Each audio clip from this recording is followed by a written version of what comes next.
ഇത് നമ്മൾ നോക്കാൻ പോകുന്നത് അവരുടെ കറന്റ് ഫീലിങ്സ്, നിങ്ങൾ ആലോചിക്കുന്ന പേഴ്സന്റെ അല്ലെങ്കിൽ വ്യക്തിയുടെ കറന്റ് ഫീലിങ്സ് എന്താണ്. ഇത് റൊമാൻറ്റിക് റിലേഷൻഷിപ്പ് ആകാം, അല്ല ഫ്രണ്ട്ഷിപ്പ് ആകാം. അപ്പൊ നമുക്ക് നോക്കാം. പിന്നെ അവരുടെ 72 hours, ഇന്ന് തൊട്ട് നോക്കിയാൽ 72 hours അവർ ചെയ്യാൻ പോകുന്ന പ്രവൃത്തികൾ എന്താണ്.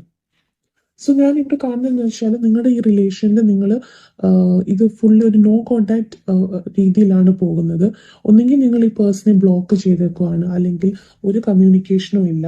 ഒന്നെങ്കിൽ നിങ്ങൾ ടെക്സ്റ്റ് ചെയ്യുന്നില്ല, ഒരു മെസ്സേജും ഇല്ല, അങ്ങനെ പോവാണ്. ഈ റിലേഷൻഷിപ്പിന്റെ എൻഡിങ് അവർക്ക് അക്സെപ്റ്റ് ചെയ്യാൻ ഭയങ്കര ബുദ്ധിമുട്ടുണ്ട്. അവർ ഇതിനെക്കുറിച്ച് തന്നെ ആലോചിച്ചിരിക്കുകയാണ്. ഇത് ഒന്നെങ്കിൽ നിങ്ങളാകാം അല്ലെങ്കിൽ അവരാകാം. പക്ഷെ അവർ ഭയങ്കര സ്ട്രെസ്ഡ് ഔട്ടാണ്. ഇപ്പോഴും അവർക്ക് ഇത് ഒരു എൻഡിങ് ആണെന്ന് അക്സെപ്റ്റ് ചെയ്യാൻ അവർക്ക് ഭയങ്കര ബുദ്ധിമുട്ടായിട്ടാണ് തോന്നുന്നത്. ഓക്കെ, ഇനി നമുക്ക് നിങ്ങളുടെ ഫീലിങ്സ് എന്താണ്, നിങ്ങൾ എങ്ങനെയാണ് ഇപ്പം ഈ ഒരു സിറ്റുവേഷനിലൂടെ എങ്ങനെയാണ് കടന്നു പോകുന്നതെന്ന് നമുക്ക് നോക്കാം. നിങ്ങൾ ഈ റിലേഷൻഷിപ്പിൽ ഫസ്റ്റ് മുതലേ നിങ്ങൾ ഇവരുടെ പുറകിൽ നിന്ന് ചേസ് ചെയ്യുന്നു. അവരിങ്ങനെ അവരുടെ കാര്യങ്ങളിലായിട്ട് ഓടി നടക്കുന്ന പോലെയാണ് കാണുന്നത്. നിങ്ങളിപ്പോൾ ഒരു ഫെഡപ്പ് ആണ്, ബിക്കോസ് അവർ നിങ്ങളുടെ ട്രസ്റ്റിനെ ബിട്രേ ചെയ്തിരിക്കുന്നു. നിങ്ങൾ ഒരുപാട് അവരെ വിശ്വസിച്ചിരുന്നു, പക്ഷെ അതൊന്നും അല്ല നിങ്ങൾക്ക് തിരിച്ചു കിട്ടിയിരിക്കുന്നത്. അവർ നിങ്ങളെ എന്തോ വെച്ച് ചതിച്ചിട്ടുണ്ട്. കള്ളത്തരങ്ങൾ പറഞ്ഞിട്ടോ അതിലോ നിങ്ങൾ ഇവരിത് ചെയ്യില്ല എന്ന് വിശ്വസിച്ചിരുന്ന കാര്യങ്ങൾ ചെയ്തോ, അങ്ങനെ നിങ്ങൾ ഫുള്ളി ബിട്രേഡ് ആണ്. ഇപ്പം നിങ്ങൾ ഫുള്ളി ഫെഡപ്പ് ആയിട്ടാണ് കാണുന്നത്. ഇനിയിപ്പോൾ അവർ തിരിച്ചു വന്നാൽ നിങ്ങൾക്ക് ഒരു റിലേഷൻഷിപ്പിന് ഒരു താല്പര്യമില്ലാത്ത രീതിയിലാണ് ഇവിടെ കാണുന്നത്. പിന്നെ ഇവിടെ നമ്മൾ യൂണിവേഴ്സ് ഫോഴ്സ് ചെയ്യുന്നത് നിങ്ങളോട് ഇതെങ്ങനെയും ഈ പ്രോസസ്സിൽ നിന്നൊന്ന് ഹീൽ ചെയ്തെടുക്കാനാണ്. നിങ്ങൾ എങ്ങനെയും ഈ റിലേഷൻഷിപ്പിൽ നിന്നും ഇതിൻ്റെ തോട്ട്സിൽ നിന്നും ഈ വ്യക്തിയെക്കുറിച്ചുള്ള ഓർമ്മകളിൽ നിന്നും ഒക്കെ തിരിച്ചു വരാനാണ് യൂണിവേഴ്സ് ഇവിടെ നിങ്ങൾക്കുള്ള ഒരു മെസ്സേജ് ആയിട്ട് തരുന്നത്. പിന്നെ നിങ്ങൾ എന്തോ ഒരു സീക്രട്ട് ഇവരുടെ നിങ്ങളിൽ നിന്ന് ഒളിപ്പിച്ചു വെച്ച എന്തോ ഒരു സീക്രട്ട്, അതും എന്തോ ഒരു അഫെയർ നിങ്ങൾ കണ്ടുപിടിച്ചിട്ടുണ്ട്. അതും കൊണ്ട് മൊത്തത്തിൽ നിങ്ങൾ ഒരു ഫെഡപ്പ് ആയിട്ടിരിക്കുകയാണ്. അതാണ് നിങ്ങൾ ഈ സിറ്റുവേഷനിൽ നിന്ന് ഈ ഒരു നോ കമ്മ്യൂണിക്കേഷൻ സിറ്റുവേഷനിലോട്ട് ആക്കിയത് തന്നെ അവരിൽ എന്തോ ഒരു സീക്രട്ട് കണ്ടുപിടിച്ചിട്ടാണ്. ഓക്കെ, ഇനി നമുക്ക് നോക്കാം അവരെന്താണ് ഈ 72 hours ഇതിനു വേണ്ടി ചെയ്യാൻ പോകുന്നത്. ഓക്കെ, ഇവിടെ ഞാൻ കാണുന്നതെന്ന് വെച്ചാൽ ഈ വ്യക്തിക്ക് ഇവിടെ എന്തോ ഒരു തേർഡ് പാർട്ടി സിറ്റുവേഷൻ ഉണ്ട്. ഞാൻ നേരത്തെ പറഞ്ഞ പോലെ എന്തോ നിങ്ങൾ സീക്രട്ട് കണ്ടുപിടിച്ചല്ലോ, അപ്പൊ ആ ഒരു വ്യക്തിയായിട്ട് എന്തോ ഒരു തേർഡ് പാർട്ടി സിറ്റുവേഷനാണ് ഇവിടെ കാണുന്നത്. അപ്പം ഇപ്പം നിങ്ങൾ ചിന്തിക്കുന്ന വ്യക്തിക്ക് നിങ്ങളും ഉണ്ട്, വേറൊരു വ്യക്തിയും ഉണ്ട്, ഒരു തേർഡ് പാർട്ടിയും ഉണ്ട്. അപ്പം രണ്ടുപേരെയും ഒരു സമയത്ത് കൊണ്ടു നടക്കുന്ന പോലെയാണ് ഇവിടെ കാണുന്നത്.